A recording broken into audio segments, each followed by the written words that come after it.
look at this stunner on our screen. Good morning. Good morning, Sonia. How are you? I'm absolutely wonderful. Thank you, everybody. This is KayJay. KayJay is somebody lovely KayJay, who is, well, she's many things. She's a creative singer, songwriter. You're a musician, you're a manager. You've been working in the music industry for a very long time. And one of the reasons that I noticed KayJay was that KayJay was one of the very rare people in the music industry who is prepared to walk the talk.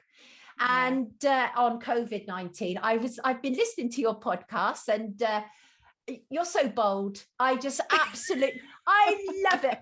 Podcasts are called Behind the Groove. Check them out. They're absolutely brilliant. Described as a podcast with a difference, and they are. Tell us, KayJay, what are your thoughts about the COVID-19 narrative that we've been subjected to? Oh my gosh, where to begin? Where to begin? How did you feel from the start when they said we were going into lockdown? Well, like most people, I gave them 2 weeks benefit of the doubt. You don't know what's going on. We've never been in this situation before. But after the 2 weeks and nothing was changing and the rules became more draconian and people were told that they couldn't earn a living to provide for their families. Right. That's when alarm bells started for me, because never in peacetime have healthy people been prevented from going out and earning a living. I thought, well, hang on a minute, this doesn't seem right. What's going on? So obviously you start researching and you're listening to the news and thinking, well, they're all sort of singing from the same hymn sheet, but I don't think this is right. Why is nobody speaking up about the infringement of our civil liberties? And to be honest, I didn't see people dropping dead on the street, thankfully, obviously. And it was quiet. I didn't hear ambulances. And I just thought, this doesn't add up. I'm not seeing people get sick or hearing about people that I know in my local community getting sick.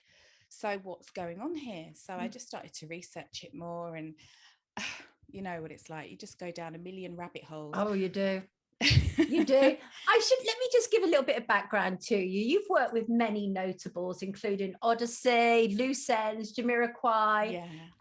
So you've been around the music industry. I mean, I don't mean that in any rude way.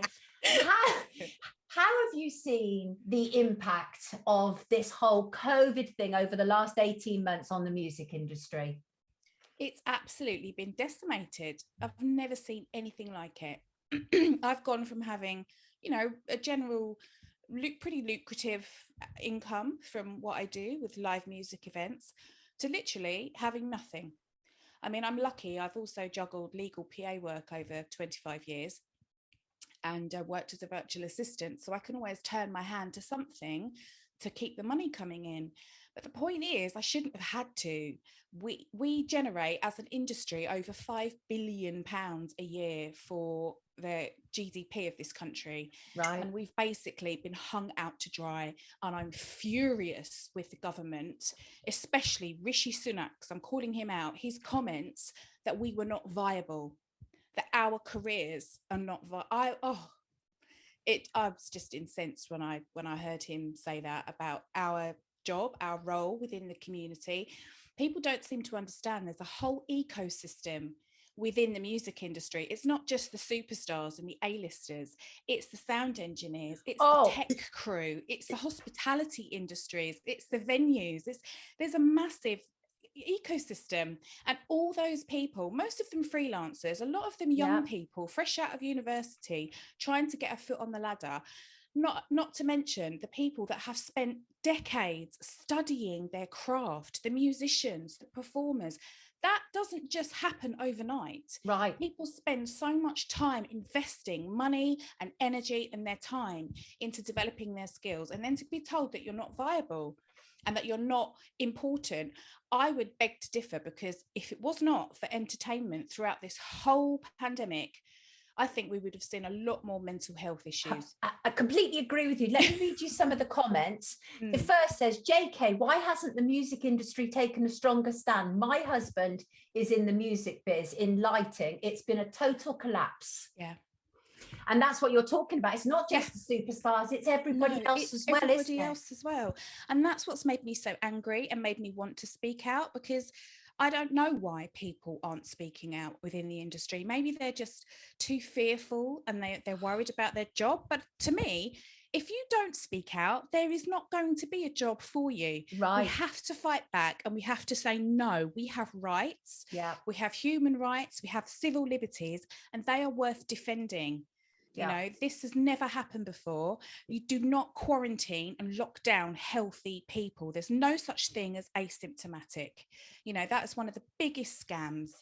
And to be honest, I think the whole COVID narrative now has been politicized, and it has become something a whole lot bigger on a global scale that's actually quite sinister. And I think the more people start researching who's at the head of all these trees making these decisions, these global decisions about independent democratic nations, then I'm sorry, if you can't see that there's something else going on here, then I can't help them.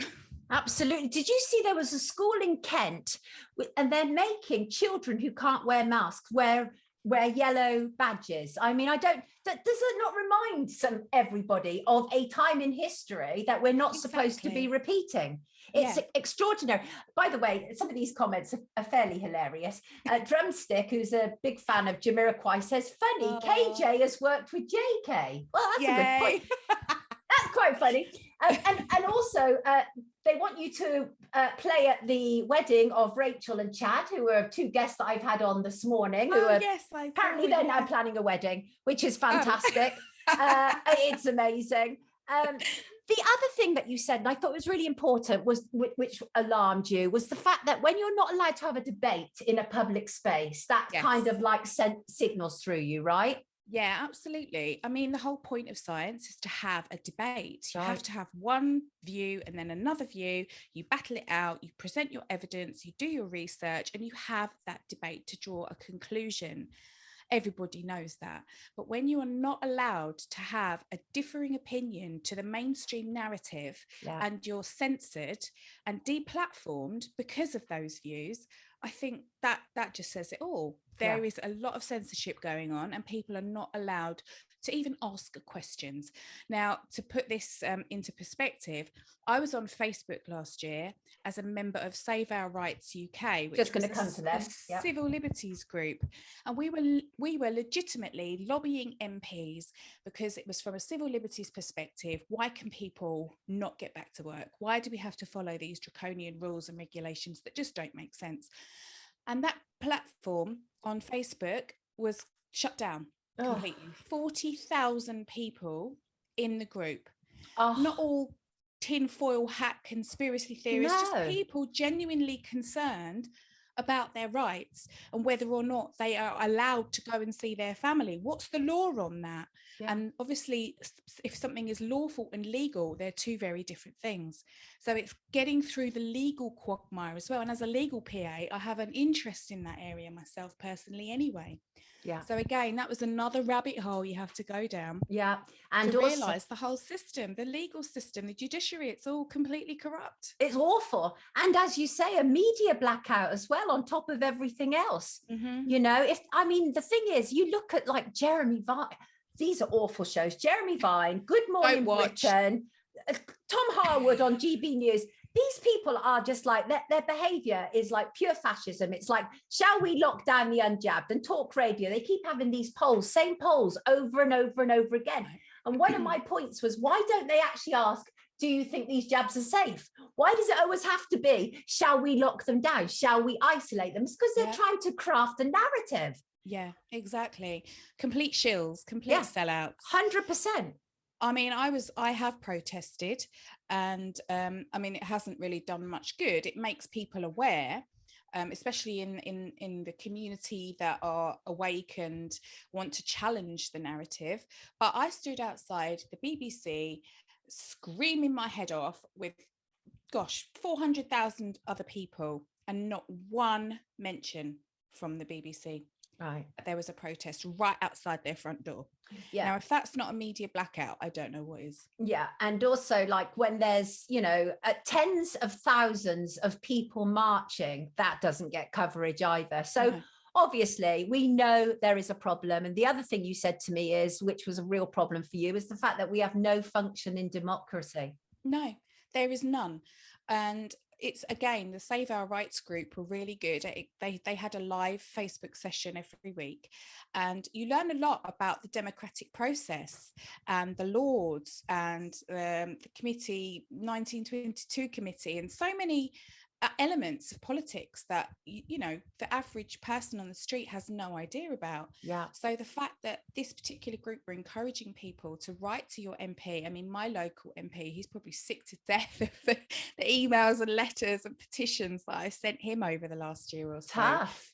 But it's so important that we understand how our democracy works, and the fact now that it is blatantly not worth bothering with. The whole system is broken. It's archaic. There is no voice for the people. The system needs to be broken down and just rebuilt from the bottom up, because even with our so-called monarch and the constitution, and getting into a lot of what Chad was speaking about with common law, there's nothing there for us, the people, anymore. You know, if there ever was, I think it's all just been a smokescreen, an illusion of democracy. There you go. His Left story. wing, right wing. It's two wings of the same bird, as Absolutely, it is. Before you go, tell me your thoughts on hearing about what was happening in Australia this week, quarantine camps for the Aborigines, the Indigenous population. Absolutely horrified. The Indigenous people have suffered enough as it is over the years in Australia, as we all know.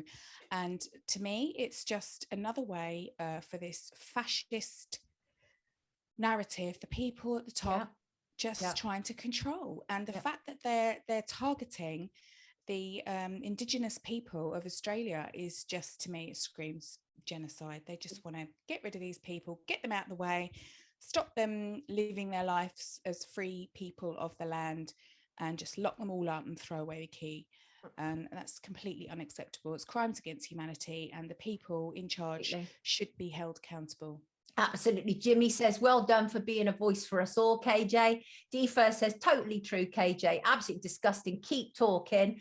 KayJay, that's what I keep saying. I mean, just so much. I mean, people are in total agreement with you, because we're all sick and tired of being suppressed, you know, and not being able to speak our mind. Well, that's the whole point about brand new Tube, is because you can't say what you've just said on YouTube. No, exactly. Exactly. So the whole point about brand new Tube and why Mohammed Butt formed it was exactly for this reason. So we can have this free conversation without us losing our jobs or being clamped down on or any of those things.